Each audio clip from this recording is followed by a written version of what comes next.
What do you think that is? The white stuff inside the brain. Somebody, anybody? What? Fat. Somebody says it's fat. What do you think it is? Tumor. Somebody says fat. Somebody says tumor. What do you think it is? I'm trying to make this really interactive. What do you think it is? Somebody says fat. Somebody says tumor. What is it? What? Hemorrhage. Wow. You deserve your accolades, man. That's a hemorrhage. That's a bleed. There's a bleed into the brain. In those two scans you can see. A bleed into different parts of the brain. A bleed, blood. It's a blood clot in the brain. Of course, the big question is that why has this person developed a blood clot in the brain? Why? High blood pressure. Now, the blood vessels in that part of the brain usually are very elastic. Imagine the pipe. You're actually open the tap through a pipe. Okay? And if you have a pipe that's really elastic, no matter the pressure of water that's going through the pipe, it will stay, isn't it? If the pipe loses its elasticity and you have high pressure of water going through it, it will rupture, it will burst. Same thing with here. High blood pressure causes the elasticity of the blood vessels around that part of the brain to, it reduces the elasticity. And when the pressure goes high, pow, it ruptures and you have a bleed like that. Next slide. More anatomy. What is that white thing in the brain? What is that white thing in the brain there? What is that white thing in the brain? It's a blood. You guys we are now all on the same page. Wow. I didn't waste my time coming here today. Again, that's a bleed, most probably from high blood pressure as well. Next slide, Danny.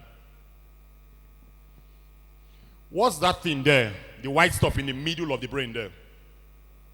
It's blood. Are you sure? Are you sure? Wow, you guys are really getting this thing.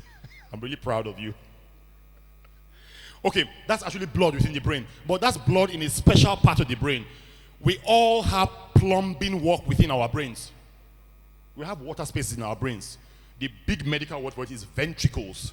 We have ventricles, water spaces in our brains. So this patient has actually bled into the water space in the brain. The big word for it is intraventricular hemorrhage. So has bled into the brain, into that water space in the brain. What's the cause of this? High blood pressure can cause this as well. Wow, this high blood pressure, now wow. Only you. Next slide.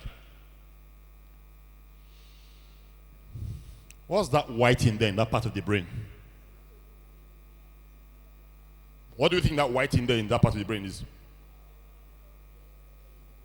Sister, what's that white in that part of the brain? It's tumor. Somebody says tumor here. Do you agree with them here? What do you think it is there? It's blood, Abi. Try, they warn you. It's blood. It's blood. What's the cause of this? Let me go home now. There's no need to continue to talk. You already know. You already know it. No need. That is a bleed from high blood pressure in the lower part of the brain. Now, the problem with that one on your right side is that bleed is actually blocking the plumbing work of the brain. Where the fluid in the brain actually flows through is blocking it. And those water spaces will continue to produce the brain water. And so if the water cannot flow away, what will happen with that blockage? The water will accumulate and there will be pressure in the head. They call that hydrocephalus. Hydro, water, cephalus, brain. Water on the brain. Next slide.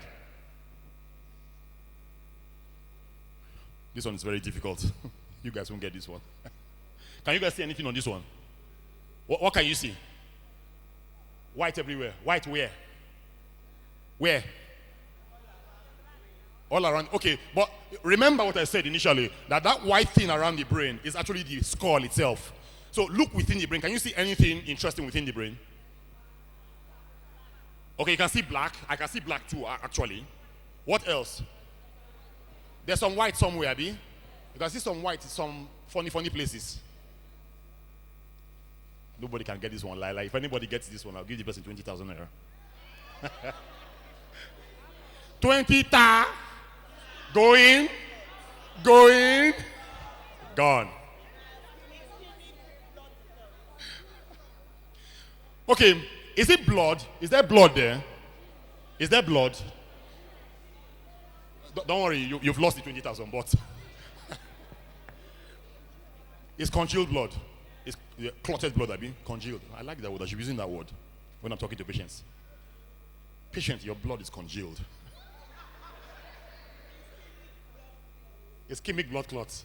Madam, you know book past me. Okay, but there is a bleed there. There's some sort of blood clot there, but it's not like the ones you've been seeing in the previous scans. This one is bleeding around the brain. All the previous ones you've been seeing have been bleeding into the brain. So this is a bleed around the brain, basically at the base of the brain. Okay, this is what we call a subarachnoid hemorrhage.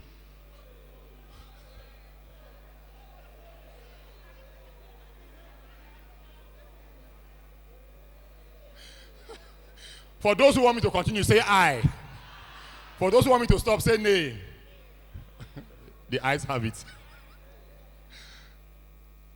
See, around the brain is called the subarachnoid space.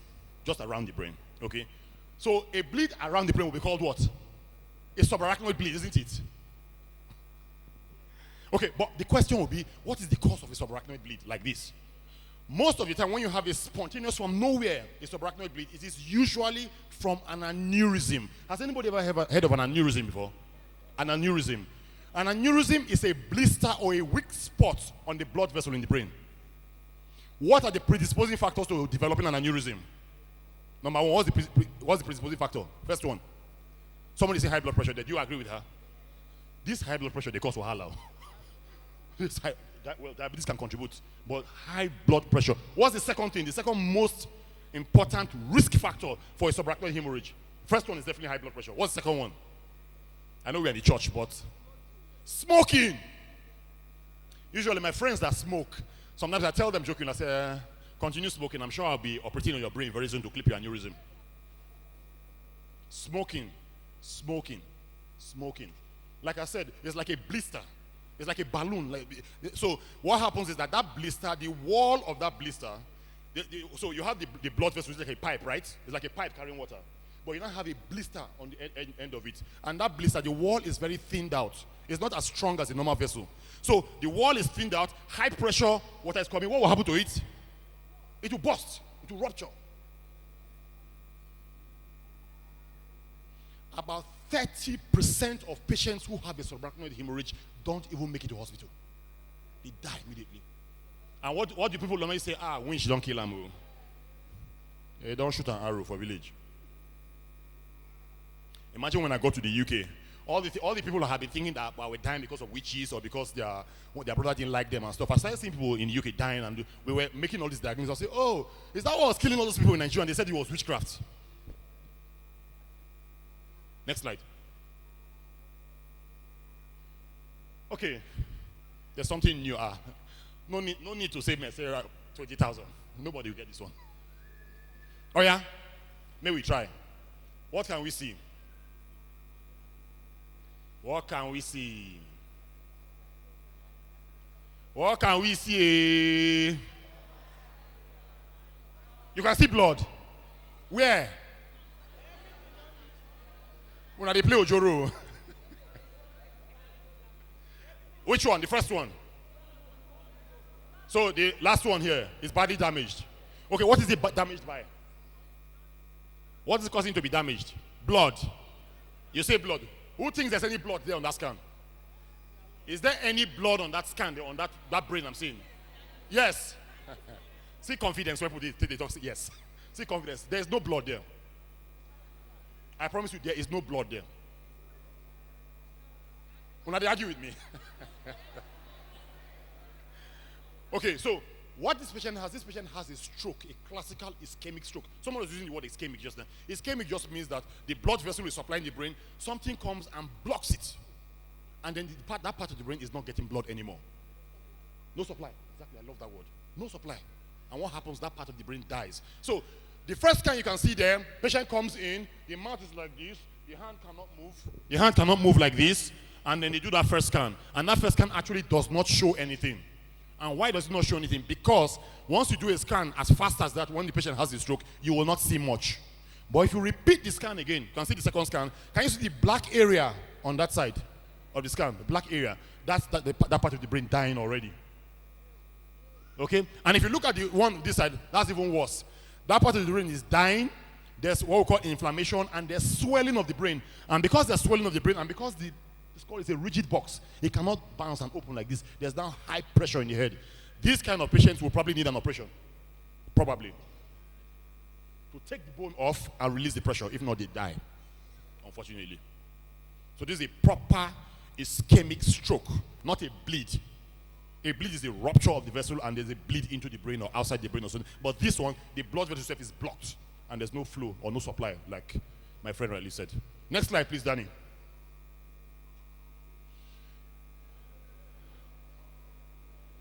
First of all, these are two. Who knows that there are different types of brain scans? There are actually different types. There are two different types here. Who can tell me what they are? Brain scans. There are two different types, and there are two of them are there. Who can tell me what they are? Now, wow, now school now carrying now come today. The one below, what do you think it is? The one below. Mama, you said something. Okay, the one below is called an MRI scan. Who has heard of that before? MRI. MRI scan. Okay, MRI just means magnetic resonance imaging scan. It uses magnets and radio frequency and produces very fantastic images, very good resolution that looks at the brain very well. Okay?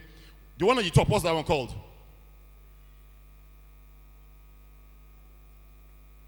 Fantastic, thank you very much. She won't spell it out. So it's a CT scan, and like she said, it's a computerized tomography scan. The scan at the top is when the patient comes in acutely, very, very unwell as an emergency, you need the first scan because acquiring that scan takes about 5-10 minutes, really fast. But to do an MRI scan, that takes almost like 40 minutes to 1 hour. And of course, you're going down a hollow machine. Usually for people who are claustrophobic, it's really, really scary. So usually I hope that machines have very nice music. Hopefully Christian music. Okay, so enough about scans. And if you have an idea, there are two different types of scans. There's MRI scan and the CT scan, right? Now, what can we see on those scans? What can you see on those scans? We've talked about bleeds. We've talked about ischemic stroke where there's a blockage of the blood vessel. What do you think this one is?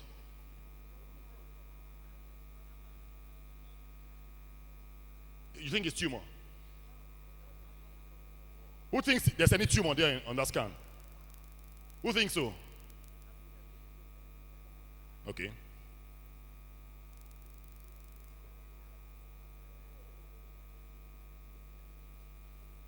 Actually, this is exactly the same thing with the last one.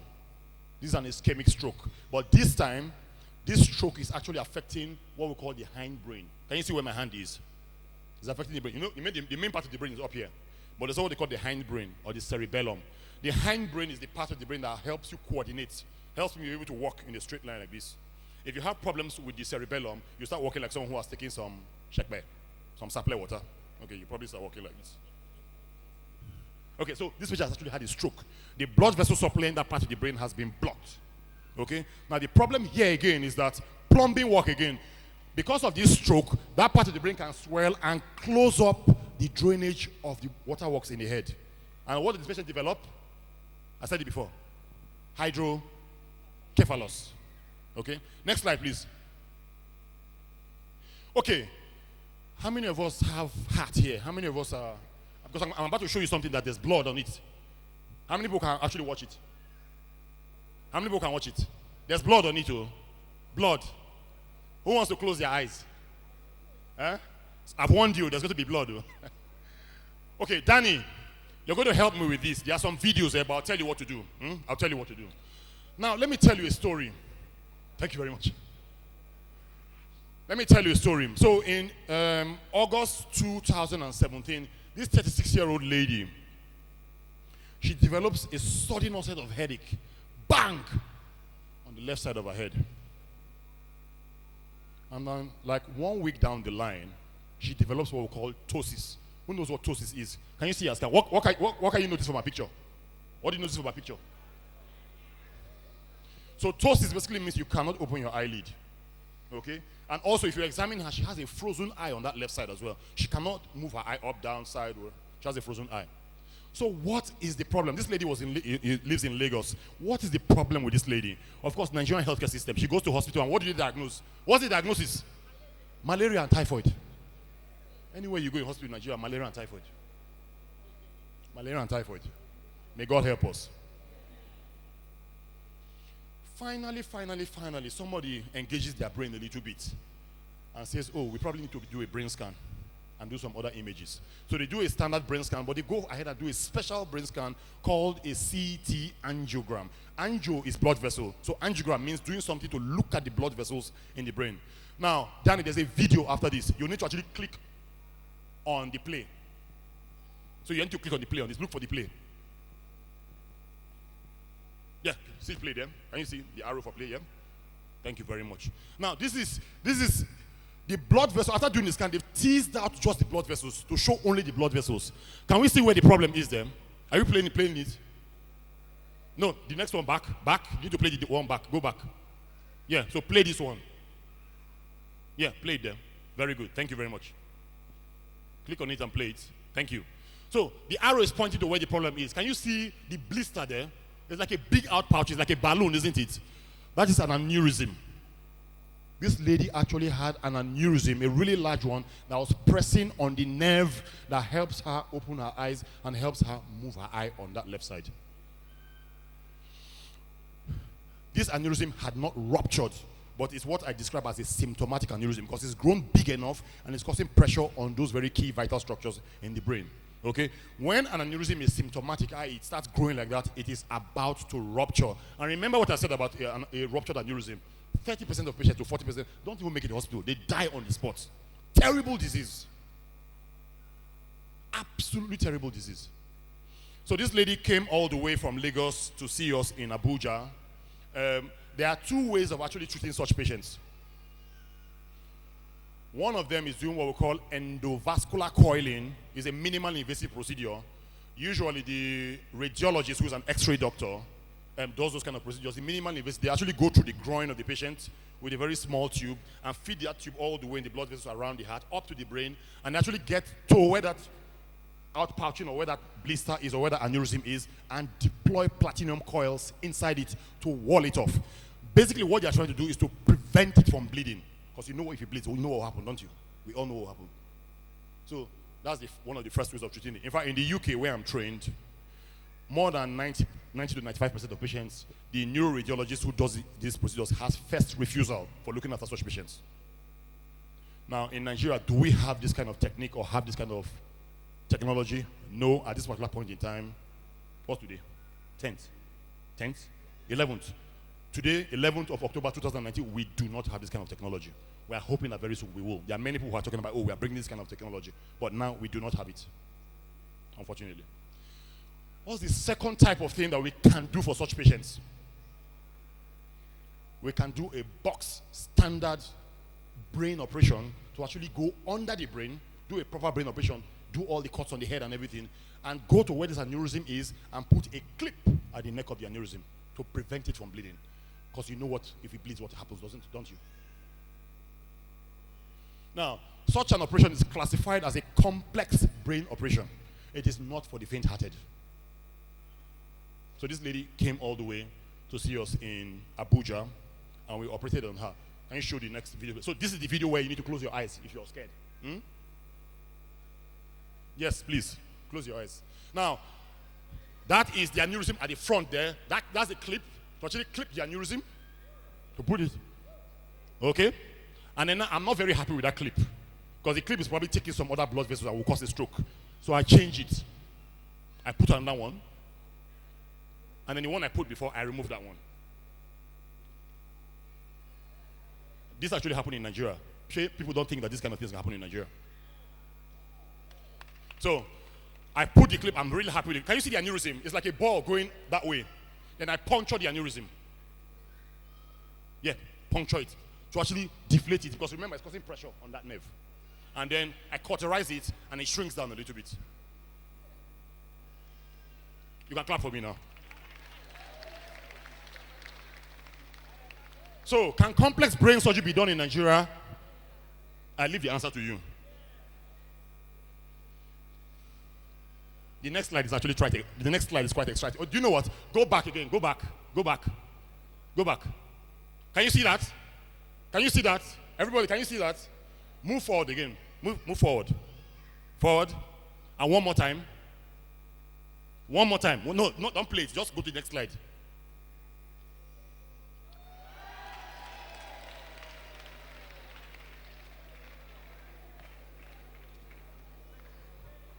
So that's the lady about 7 to 9 months later. Now, usually, one of the things I'm trained to do, and I think it's the best way to do it, is I under-promise patients. I don't give you, the average Nigerian doctor will give you plenty of hope. Don't worry, when I operate on you, you'll be okay. No, I don't do that. I tell you, and the reason for this is this. The brain, the spinal cord, and the nerves are permanent tissue. They hardly regenerate. They are very unforgiving. Have you seen someone that's had a stroke before? Had a stroke before? They hardly ever recover to being full, isn't it? It's just because the brain is so unforgiving. It hardly regenerates. So for a lady who in August had pressure on her nerve, and I was operating on her in November, what did I tell her? I told her, see, this operation, at least we can stop you from bleeding and dying, okay? But I cannot guarantee that your eye will open up back. But guess what? This will happen. Yes, miracle, isn't it? Okay, next slide. Who knows what I'm trying to use that illustration to depict there?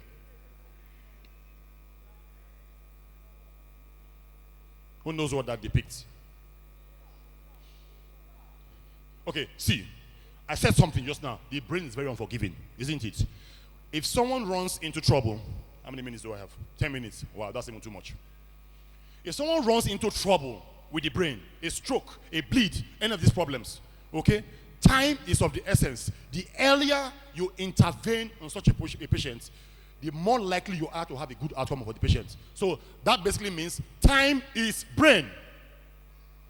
Time is brain.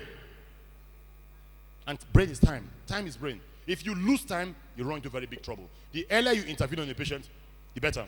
Next slide. Next slide, please, Danny. Your spine, we're talking about the brain. Remember, I'm a neurosurgeon, so a neurosurgeon is the brain and spine surgeon, right? Your spine. Lifestyle issues with regard to the spine. There are things that you should do to actually have a healthy spine. Now, from the age of about 25 to about 30, unfortunately, we all start getting old. Did you know that? Who knew that? From about 25 to 30. You keep growing till about 25, around 30. From then you start growing old. Now, part of the aging process is wear and tear. Just the way your windows or doors in your house get worn out. Same thing with the human body. Okay? Wear and tear in a human being you usually see in the joints. Who knows where joints are in the body? Shoulder joints, elbow joints, wrist, hip, knee, ankle. But also your spine has joints as well. So you can have wear and tear in your spine. Everybody will have wear and tear in your spine at some point. Okay? But how do you slow the progression of this wear and tear? What are the things that you do? Well, actually, there's like a model of the spine around. You can pass it around for people to see what the spine looks like. So they are giving you two things. One is your spine from there to there, and the other is the spine in the neck. You can have a look at it. So one of the things that happens, healthy living for the spine includes things like the ergonomics I talked about earlier on. Your sitting position. Ladies and few gentlemen, did you know that sitting can kill you? Sitting for too long.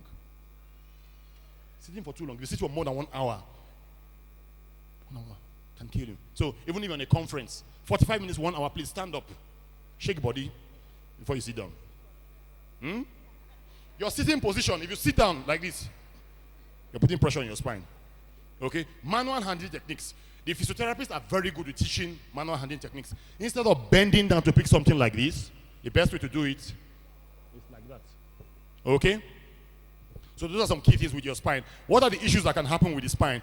The reasons why a neurosurgeon will get involved in someone with the spine is if the wear and tear gets to a point where there's now impingement on your spinal cord or the nerves that are supplying your hands, your legs, or your bladder or your bowel.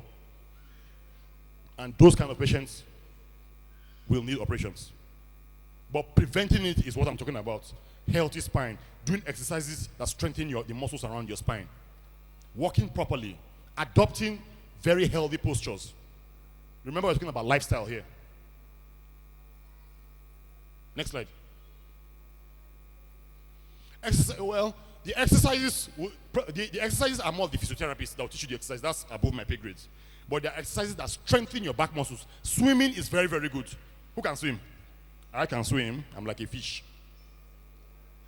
Okay, a little story about me.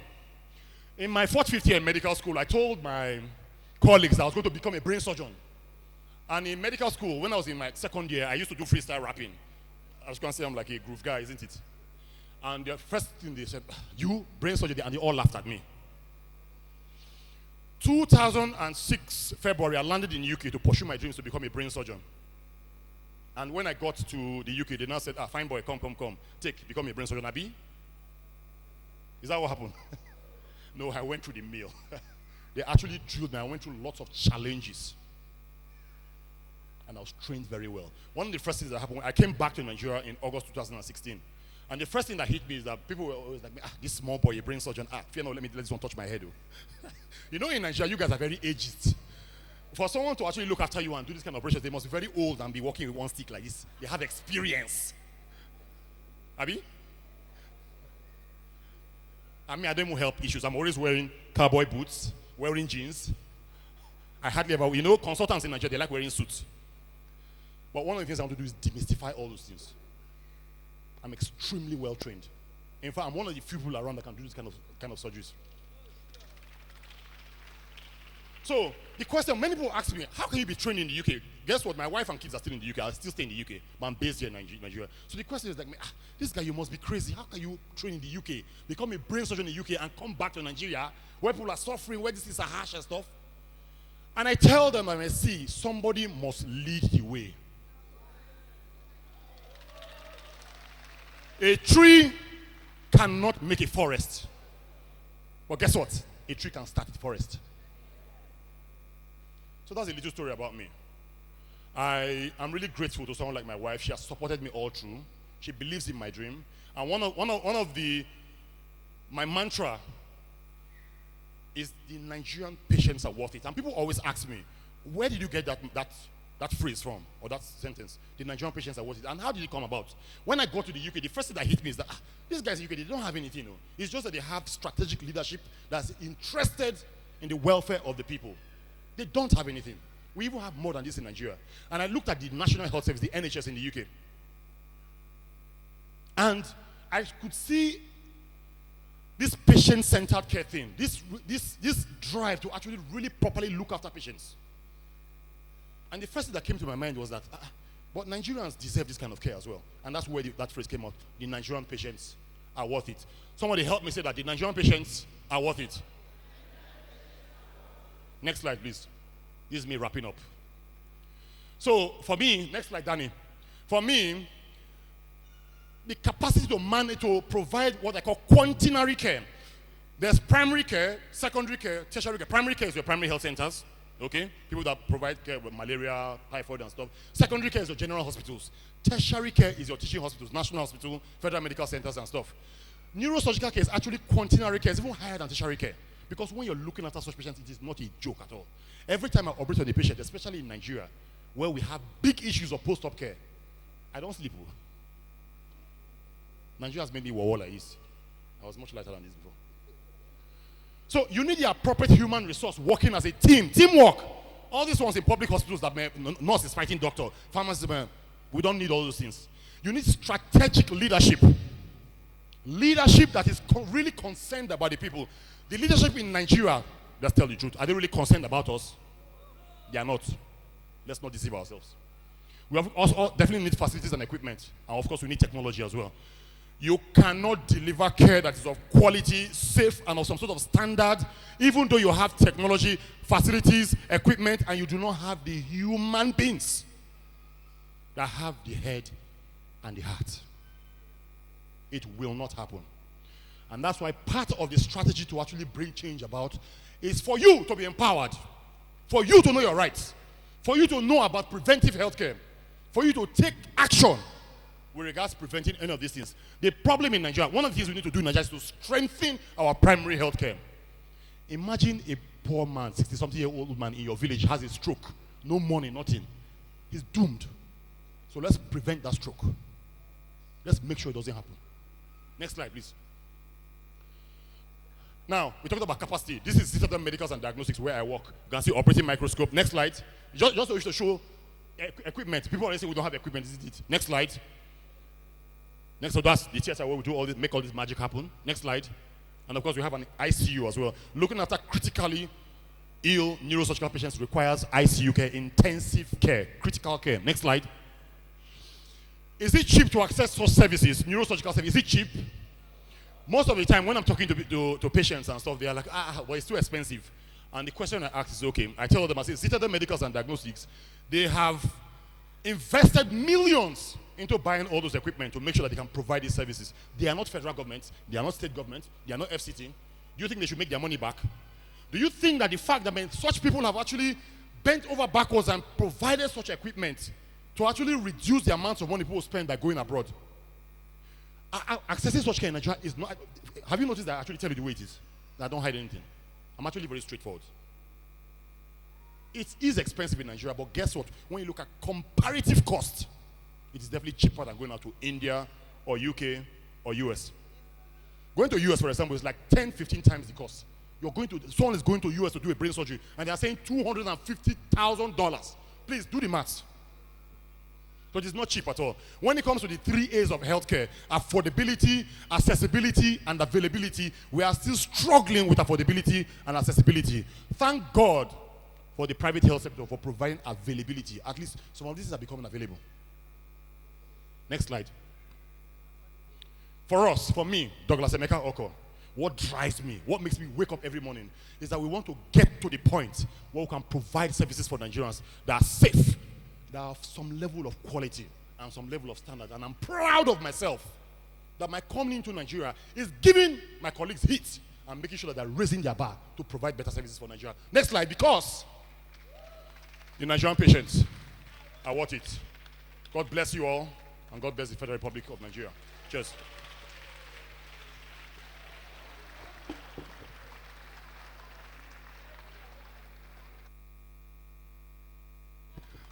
They're asking where I am.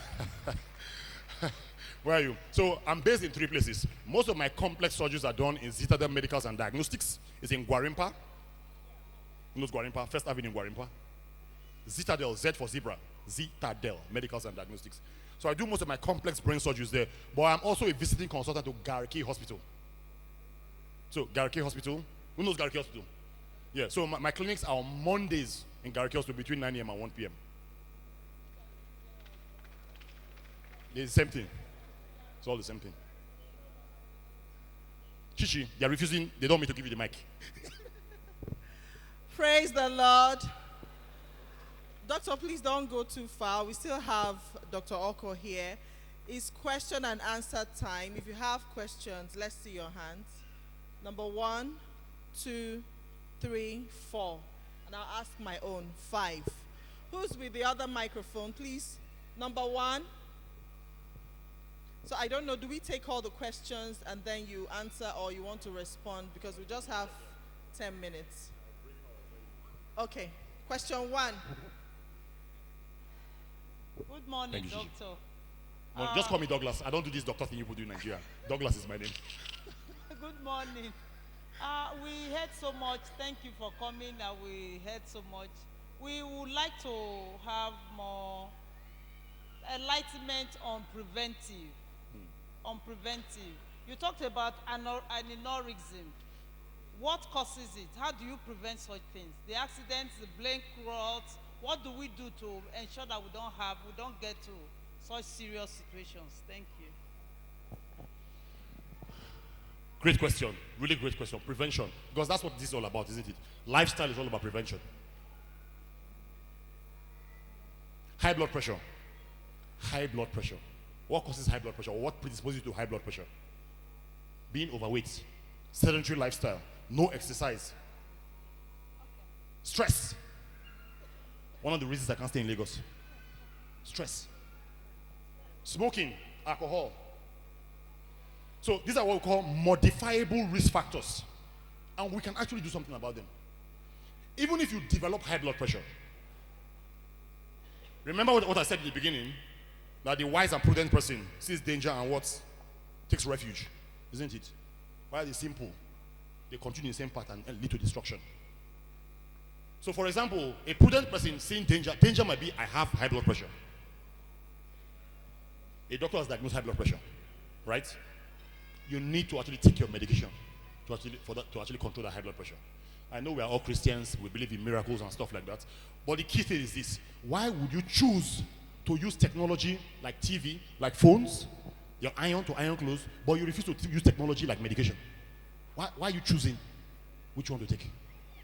I don't understand. So prevention is about looking at the key things that will predispose to these problems. If you're smoking, please stop smoking. Alcohol, in moderate amounts, okay. But too much alcohol, you run into problems. I hope that answers your question, madam. Thank you. Question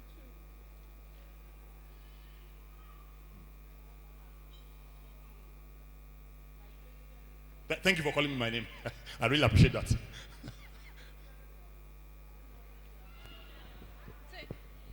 I don't know that you have heard the word scoliosis. Okay, I want to ask you, which option is better, therapy or surgery? Then 2, management procedure the person has to go. Then 3, the person that is 16 years and above, what are the management way she can use, and is there medication for scoliosis? Thank you. Okay, so she's talking about scoliosis. Okay, basically what scoliosis means. Who saw the spine I showed earlier? Did you see that the spine that I showed up there was very straight like this? It was really straight. So scoliosis means there's now bending of the spine like a C. Bending of the spine. Okay. What causes it? I think usually the factors are not very, very clear about what causes it. Okay? But when you talk about how you manage it, how you treat such patients, it depends on how much curve they have and what symptoms they are having. If the curve is so much that it's causing pressure on the spinal cord, causing pressure on very important organs, for example, the lungs and stuff like that, then you're looking at an operation. If the curve is not so great, then you're thinking of doing more therapy.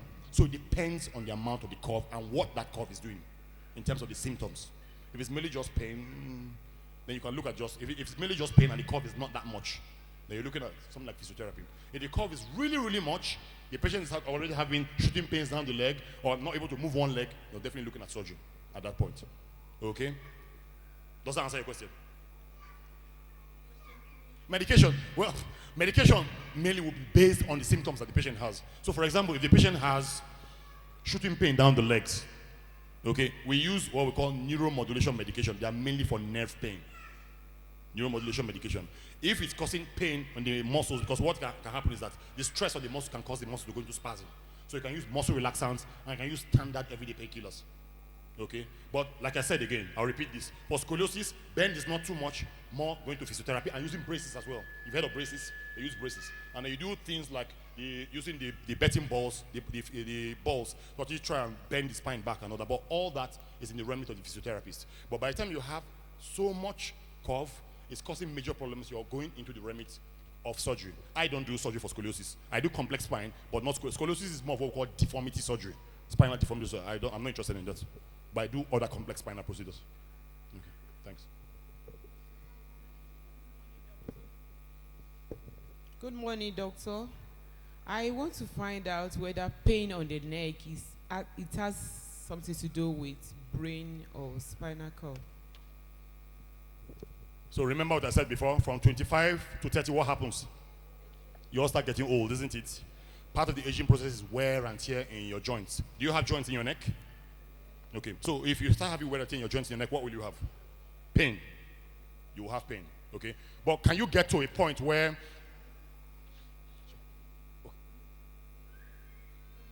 Oh, 3 minutes more. Okay. People are trying to confuse me. You won't succeed. Okay, so, but you can actually get to a point where that wear and tear in your neck can cause some swelling of the joints and stuff, and the canal through which your spinal cord is passing through now narrows, and there's pressure on your spinal cord, and then you now have problems with use of your hands, and then you're walking as well. At that particular point, you definitely need a neurosurgeon, and probably need an operation. Okay? But you have an idea of what causes the pain in your neck? It's usually from the spine in your neck, the wear and tear in the spine in your neck. Okay? Does that answer your question? Madam, does that answer your question? Fantastic. Praise the Lord. Hallelujah. I thank you so much, Doctor, for all that we heard from you.